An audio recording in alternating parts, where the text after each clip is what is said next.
নমস্কাৰ, মই doctor মিজুল Malakar, district microbiologist অৰ্থাৎ জিলা অনুজীৱবিদ। আজি আমি আলোচনা কৰিম অকণিৰ সমস্যাৰ বিষয়ে। কি ধৰণৰ ঘৰুৱা উপায় অৱলম্বন কৰি আপুনি অকণিৰ সমস্যাৰ পৰা হাত সাৰি থাকিব পাৰিব। মূৰত হোৱা অকণিৰ সমস্যা পৰা আপুনি কেনেধৰণে হাত সাৰি থাকিব পাৰিব, এই উপায়সমূহৰ বিষয়ে আমি আজি আলোচনা কৰিম। সাধাৰণতে দেখা যায় যে সৰু ল'ৰা ছোৱালীসকলে এই ধৰণৰ সমস্যাত বেছিকৈ ভোগে।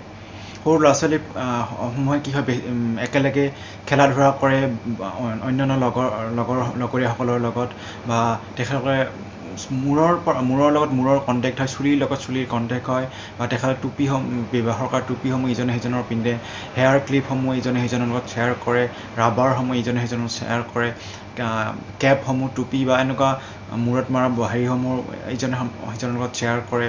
গতিকে একেলগে বেছি সময় হেৰি কৰি থাকে সৰু ল'ৰা ছোৱালীসমূহে, বা সিহঁতে প্ৰিভেণ্টিভ হেৰিসমূহ মেইনটেইন কৰিব নাজানে, সেইটো এটা কাৰণ। আৰু যিসকল ডাঙৰ ব্যক্তিয়ে সৰু ল'ৰা ছোৱালীৰ সংস্পৰ্শত বেছিকৈ থাকে, সেইসকল ব্যক্তিৰ অকণিৰ সমস্যা হোৱাৰ শংকা থাকে।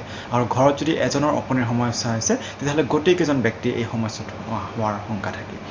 গতিকে এই ধৰণৰ সমস্যা হ'লে কি হয়, কোনো ধৰণৰ লক্ষণ নাথাকিবও পাৰে, কিন্তু সাধাৰণতে দেখা যায় যে খুব খজুৱাই, মূৰটো খজুৱাব পাৰে, বা স্কিন এলাৰ্জি পৰ্যন্ত হ'ব পাৰে। কেনেকৈ বিয়পে? আমি কি কৰোঁ, যদি মূৰৰ লগত সংস্পৰ্শ হয় তেতিয়া বিয়পিব পাৰে।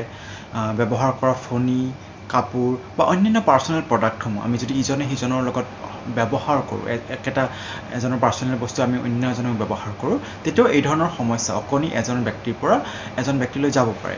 কিন্তু অকণি আপোনাৰ উৰি যাব নোৱাৰে এজনৰ গতিকে আমি ব্যৱহাৰ কৰা পাৰ্চনেল বস্তুৰ দ্বাৰা যাব পাৰে। বিচনাত শুই থাকোঁতে বিচনাৰ পৰা যাব পাৰে, বেড কাভাৰ, বেডশ্বীট, পাৰ্চনেল বস্তুসমূহ, টাৱেল কক, এই ধৰণৰ বস্তুসমূহৰ দ্বাৰাও এজন ব্যক্তিৰ পৰা অন্য এজন ব্যক্তিলৈ যাব পাৰে। সেইকাৰণে এজন ব্যক্তি যদি ঘৰত হয়, অন্যান্য ব্যক্তিসকলৰ হোৱাৰ সম্ভাৱনাও শংকাও বাঢ়ি যায়। গতিকে যদি আপোনাৰ ঘৰত সৰু ল'ৰা ছোৱালী আছে, আপুনি খুবেই সতৰ্কতা বা সাৱধানতা অৱলম্বন কৰাটো খুবেই প্ৰয়োজন। আপুনি এটা কাম কি কৰিব, এনেকুৱা যদি সমস্যা হৈছে, আপুনি তিতা চুলি যেতিয়া আপুনি গা ধুই আহিব, তেতিয়া তিতা চুলি তিতি থাকোঁতে আপুনি ঘন ফণিৰে চুলি ফণিয়াব। তেতিয়া আপোনাৰ অকণিখিনি ওলাই অহাৰ চান্স থাকে, ভালেখিনি চান্স থাকে। ঘৰত যদি আপোনাৰ এজনৰ অকণি হৈছে, তেতিয়া এজনৰ মূৰত চুলিত যদি অকণি হৈছে, তেতিয়াহ'লে গোটেইকেইজনে আপোনাৰ অকণি গুচোৱাৰ কাৰণে যিখিনি উপায় মই ক'ম, অৱলম্বন কৰাটো প্ৰয়োজনীয়। সৰু ল'ৰা ছোৱালী ঘৰত যদি থাকে, আপুনি খুবেই সতৰ্ক হোৱাটো প্ৰয়োজনীয়। আপুনি নিৰীক্ষণ কৰি থাকিব, সৰু ল'ৰা ছোৱালীৰ চুলি আপুনি নিৰীক্ষণ কৰি থাকিব, মূৰ ফণিয়াই থাকিব, মূৰত সিহঁতৰ অকণি হৈছেনে আপুনি অবজাৰ্ভ কৰি থাকিব, আপুনি নিৰীক্ষণ কৰি থাকিব। ঘৰৰ পৰিৱেশ সম্পূৰ্ণ পৰিষ্কাৰ কৰি ৰাখিব। আপুনি ঘৰত ব্যৱহাৰ কৰা কাপোৰসমূহ, বিচনাৰ চাদৰ, ফণি কক বা এই ধৰণৰ বস্তুসমূহ, ফণি কক, ব্ৰাছ কক, এই ধৰণৰ যিবোৰ বস্তু আছে, আপুনি গৰম পানীৰে ধোৱা কৰিব, গৰম পানীৰে পৰিষ্কাৰ কৰিব। সপ্তাহত এইবোৰ পৰিষ্কাৰ কৰিব কমেও।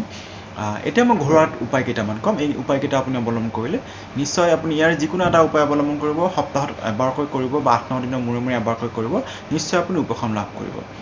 আমি তেল ব্যৱহাৰ কৰিব, কিছুমান তেল ব্যৱহাৰ কৰিব পাৰোঁ, যেনে ধৰক নিমৰ তেল কওক, আপুনি চাহ গছৰ তেল কওক, টি ট্ৰী অইল কওক, বা ক্ল'ভ অইল কওক, এই ধৰণৰ তেল আমি ব্যৱহাৰ কৰিব পাৰোঁ।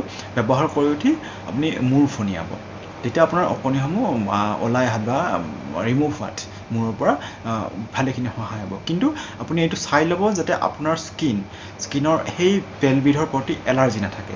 গতিকে আপোনাৰ যদি স্কিন চেঞ্চিটিভ হয় সেই তেলবিধৰ প্ৰতি, তেতিয়াহ'লে আপুনি এই ধৰণৰ তেল ব্যৱহাৰ নকৰিব। দ্বিতীয়টো হ'ল, আপুনি এটা কাম কৰিব পাৰে, 1 কাপ আপোনাৰ এপল চাইডাৰ ভিনেগাৰ ল'ব পাৰে, 1 কাপ কুমহীয়া গৰম পানীৰ লগত মিহলি কৰি ল'ব। মিহলি কৰি লৈ আপুনি আপোনাৰ মূৰত লগাব, আপোনাৰ চুলিত লগাব, চুলিৰ গুৰিসমূহত ভালকৈ লগাব, স্কেল্পত লগাব, খোলাত লগাব। লগাই পিনে আপুনি 30 মিনিট আপুনি কেপে হওক বা মূৰত কাপোৰ এখনেৰে ভালকৈ বান্ধি থৈ দিব, 30 মিনিট বান্ধি থৈ দিব। তাৰপিছত আপুনি 30 মিনিট পিছত শ্বেম্পু কৰি দিব। এনেকৈ আপুনি সপ্তাহত এবাৰকৈ কৰক বা 8-9 দিনৰ মূৰত এবাৰকৈ কৰক, দেখিব আপোনাৰ অকণি নোহোৱা হৈছে। আৰু আপোনাৰ যদি এজনৰ ঘৰত হৈছে, এই উপায়টো আপোনাৰ ঘৰৰ প্ৰত্যেকগৰাকী ব্যক্তিয়ে পালন কৰাটো উচিত। আৰু এইবাৰ এটা টিপছ ক'ম, এইটো হ'ল আপুনি 50 ml আপুনি নাৰিকলৰ তেল ল'ব, 50 ml আপুনি এপল চাইডাৰ ভিনেগাৰ ল'ব, আৰু তাতে আপোনাৰ 3 ড্ৰপমান আপোনাৰ চাহ গছৰ তেল দিব, টি ট্ৰী অইল দিব, আৰু 3 ড্ৰপমান আপোনাৰ ইংগল অইল দিব।